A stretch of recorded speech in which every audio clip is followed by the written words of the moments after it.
Assalamualaikum warahmatullahi wabarakatuh. Nama saya Runisa dengan NIM 0221031. Di sini saya akan menjelaskan mengenai persalinan. Jadi ada 4 topik, yaitu yang pertama definisi, yang kedua ada mekanisme, yang ketiga ada batas skala, dan yang keempat ada fisiologis. Nah, yang pertama definisi skala 1, skala 2, skala 3, dan skala 4. Jadi, skala satu persalinan itu dimulai sejak terjadinya kontraksi uterus dan pembukaan serviks, hingga mencapai pembukaan lengkap yaitu 10 cm. Persalinan skala 1 berlangsung 18 sampai 24 jam dan terbagi menjadi 2 fase, yaitu fase latern dan fase aktif. Yang kedua ada skala 2. Skala 2 persalinan itu dimulai dengan pembukaan lengkap dari serviks dan berakhir dengan lahirnya bayi. Proses ini berlangsung 2 jam pada primi dan 1 jam pada multi. Yang ketiga ada skala 3. Skala 3 persalinan dimulai setelah lahirnya bayi dan berakhir dengan lahirnya plasenta dan selaput ketuban. Skala 4 pengertiannya itu dimulai setelah lahirnya plasenta dan berakhir 2 jam setelah itu. Paling kritis karena proses perdarahan yang berlangsung masa 1 jam setelah plasenta lahir. Nah, yang kedua ada fisiologi. Perubahan fisiologi dan hormonal pada persalinan. Yang pertama ada perubahan uterus. Perubahan uterus itu terjadi saat masa persalinan. Perubahan itu dimulai dari fundus uteri dan menyebar ke depan dan ke bawah abdomen. Yang kedua, segmen atas rahimnya dan segmen bawah rahimnya dibentuk oleh korpus uteri yang bersifat aktif dan berkontraksi dinding akan bertambah tebal dengan majunya persalinan sehingga mendorong bayi keluar. Lalu, SBR dibentuk oleh istimus uteru bersifat aktif, relokasi, dan dilatasi. Dilatasi makin tipis karena terus terenggang dengan majunya persalinan. Yang kedua ada perubahan bentuk rahim.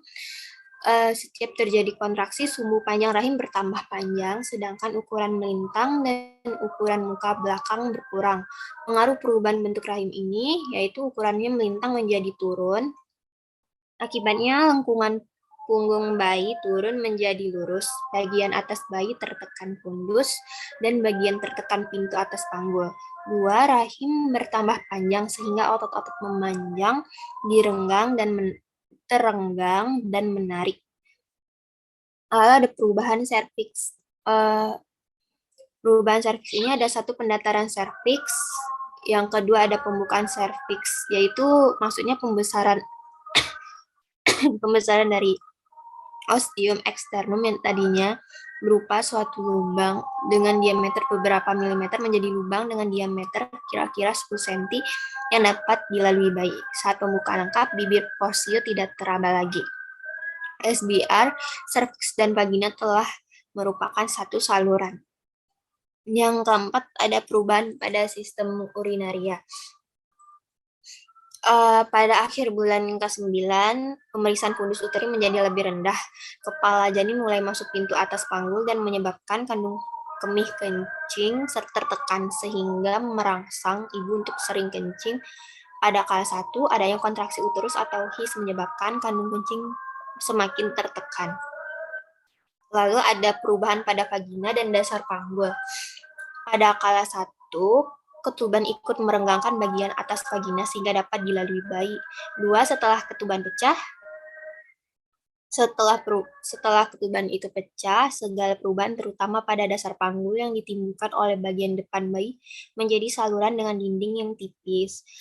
Lalu, regangan yang kuat ini dimungkinkan karena bertambahnya pembuluh darah pada bagian vagina dan dasar panggul. Tetapi, kalau jaringan tersebut robek, akan menimbulkan perdarahan yang banyak. Lalu yang keenam ada perubahan pada metabolisme karbohidrat dan basal metabolisme rate. Pada saat mulai persalinan terjadi penurunan hormon progesteron yang mengakibatkan perubahan pada sistem pencernaan menjadi lebih lambat, sehingga makanan lebih lama tinggal di lambung. Akibatnya banyak Ibu bersalin mengalami obstivasi atau peningkatan getah lambung sehingga terjadi mual dan muntah. Lalu ada perubahan pada sistem pernafasan. Dalam persalinan, ibu mengeluarkan lebih banyak karbon dioksida dalam setiap nafas. Selama kontraksi uterus yang kuat, frekuensi dan kedalaman pernafasan meningkat sebagai respon terhadap peningkatan kebutuhan oksigen akibat pertambahan laju metabolik. Ada perubahan pada gastrointestinal, yaitu motilitas lambung dan absorpsi makanan padat secara substansial berkurang banyak sekali selama persalinan aktif dan waktu pengosongan lambung. Efek ini dapat memburuk setelah pemberian narkotik. Banyak wanita mengalami mual muntah saat persalinan berlangsung, khususnya selama fase transisi pada kala 1 persalinan. Lalu ada perubahan yang topik ketiga, yaitu mekanisme persalinan.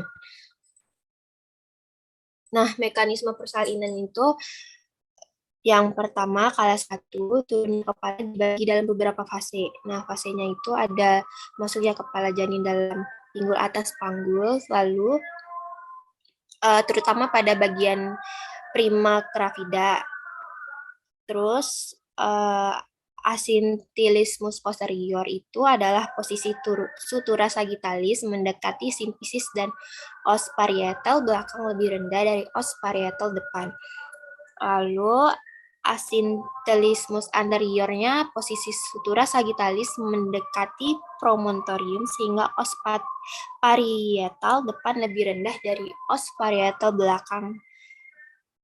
Pada saat kepala masuk, pinggul atas panggul biasanya dalam posisi asintilismus posterior ringan. Pada saat kepala janin masuk pinggul atas panggul akan terfiksasi yang disebut dengan engagement.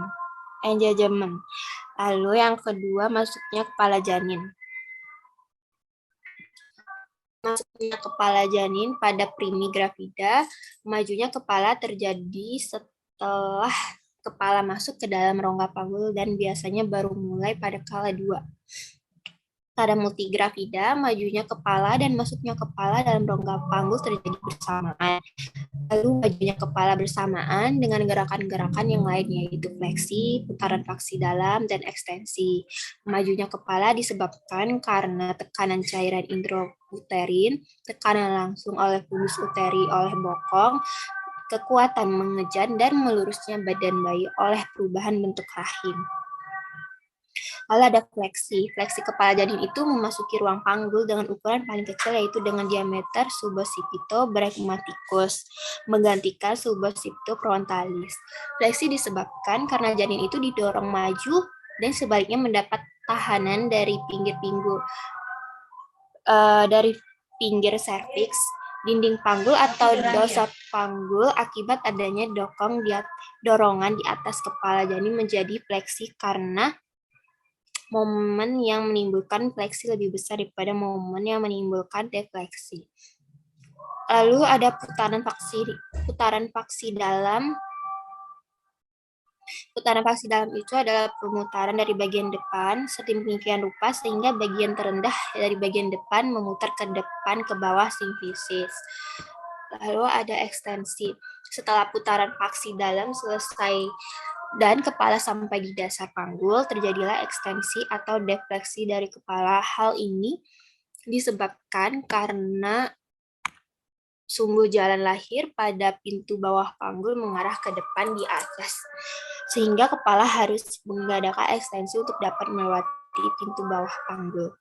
Setelah subocciput tertahan di pinggir bawah simfisis, maka yang dapat maju adalah bagian yang berhadapan dengan subocciput. Yang keenam, ada putaran faksi luar. Putaran ini putaran terakhir ya, karena gerakan kembali sebelum putaran faksi dalam terjadi untuk menyesuaikan kedudukan kepala dengan panggung janin. Selanjutnya dilahirkan bahu depan terlebih dahulu, baru kemudian bahu belakang, kemudian barulah bayi lahir seluruhnya. Lalu topik yang terakhir ada batas kala 1, kala 2, kala 3, dan kala 4. yang batas skala 1 dalam persalinan itu yaitu skala 1 kan pembukaan. Nah, serviks membuka sampai dengan diameter 10 cm.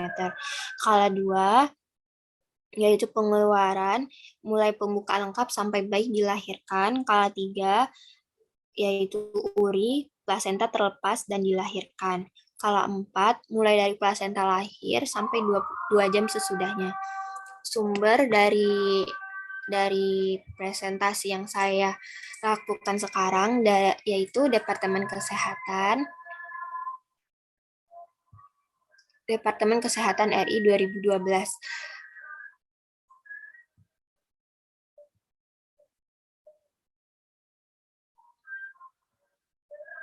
Baik, sekian presentasi dari saya. Kurang lebihnya mohon maaf. Wassalamualaikum warahmatullahi wabarakatuh.